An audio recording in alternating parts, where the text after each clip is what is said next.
வணக்கம் நண்பர்களே, இது உங்கள் லா டாக்ஸ். நான் உங்கள் சட்டத்தரணி ரொஷான் ஃப்ராஷ். சட்டத்தை மிக எளிய வடிவில் புரிந்து கொள்வோம். இல்வாழ்வான் என்பான் இயல்புடையான் மற்றவனும் இல்லான். திருக்குறள் அதிகாரம் 5. இல்வாழ்க்கை, அதாவது நிம்மதி இருக்கும் வீடுதான் உண்மையான சொர்க்கம் என்கிறார் திருவள்ளுவர். நாம் அனைவரும் நமது வீட்டில் நிம்மதியாக வாழ வேண்டும் என்றுதான் விரும்புவோம். ஆனால் அயல் வீட்டில் இருந்து வரும் தொடர்ச்சியான தொந்தரவுகள் உங்களை இடைஞ்சலுக்கும் மன உளைச்சலுக்கும் ஆளாக்குகிறதா? அதிகப்பட்டியான சத்தம், புகை அல்லது உங்கள் நிலத்தை மறித்து செய்யப்படும் செயல்கள் உங்கள் நிம்மதியை கெடுக்கிறதா? இப்பிரச்சனைகளை நாம் எவ்வாறு அணுகுவது? யாரிடம் புகார் செய்வது? இதை எவ்வாறு தடுப்பது? இதற்கான சட்ட ஏற்பாடுகள் என்ன? இன்று நாம் பார்க்க போவது லா ஆஃப் பிரைவேட் நியூசன்ஸ், ஏஃபென்ட், தனிநபர் தொல்லை சட்டம். ஒருவர் தனது நிலத்தை எப்படி வேண்டுமென்றாலும் பயன்படுத்தலாம். ஆனால் அது அடுத்தருக்கு தொல்லையாகவோ இடையூறாகவோ நிம்மதியை பாதிப்பதாகவோ இருக்கக்கூடாது. அயல் வீட்டாரால் செய்யப்படும் இந்த நியாயமற்ற தொடர்ச்சியான இடையூறை, தொல்லையை அல்லது நிம்மதி குலைவையே நாம் பிரைவேட் நியூசன்ஸ் என்கிறோம். ஆக்குகிறதா?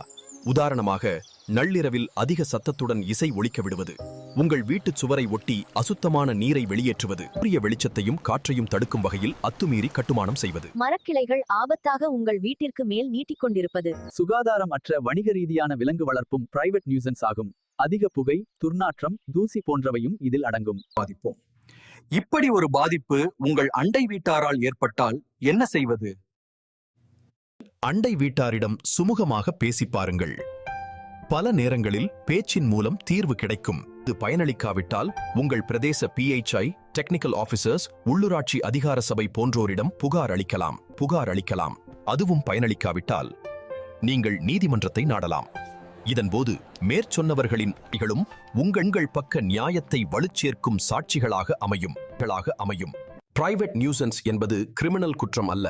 இலங்கையின் சட்டப்பரப்பில் அவை ஒரு சிவில் குற்றமாகவே நோக்கப்படும். உங்களுக்கு பண ரீதியாகவோ அல்லது சொத்து ரீதியாகவோ அல்லது வாழ்வின் அமைதி, நிம்மதி, சுகம் இழப்பு போன்றனவோ பிரைவேட் நியூசன்ஸ் மூலம் ஏற்படுத்தியிருந்தால் நீங்கள் மாவட்ட நீதிமன்றத்தில் சிவில் வழக்கு தொடரலாம். நீதிமன்றில் வழக்கொன்றை தொடர்ந்த பின் நீதிமன்றம் பின்வரும் சட்டத்தரங்களை பரிசீலனை செய்யும். இத்தொல்லையானது தொடர்ச்சியானதா? நியாயமற்ற அளவுக்கு தொந்தரவானதா? ஒரு நியாயமான சாதாரண மனிதருக்கு பாதிப்பானதா? இடத்தின் தன்மை என்ன? அதாவது ரெசிடென்ஷியல் ஏரியாவா அல்லது கமர்ஷியல் ஏரியாவா? மற்றும் இரு தரப்பினரின் நடத்தை போன்றவற்றை பரிசீலிக்கும். வெறுமனே எனக்கு அவர்களின் நடத்தை பிடிக்கவில்லை என குற்றம் சாட்டுவது மட்டும் வழக்கிற்கு போதாது. இவ்வழக்கை பாதிக்கப்பட்ட நில உரிமையாளரும் சட்டப்படி வசிக்கும் வாடகையாளரும் தொடரலாம். நீதிமன்றம் உடனடி அல்லது நிரந்தர தடை உத்தரவு வழங்கலாம்.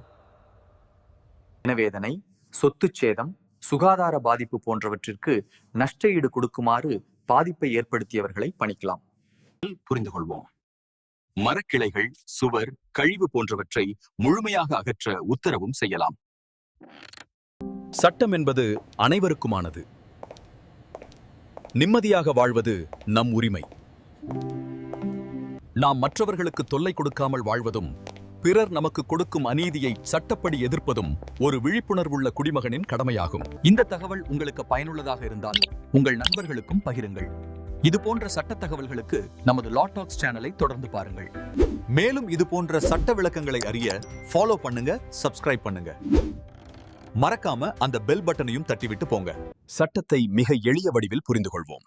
இது உங்கள் லா டாக்ஸ். நான் உங்கள் சட்டத்தரணி ரொஷான் ஃப்ராஷ். நன்றி.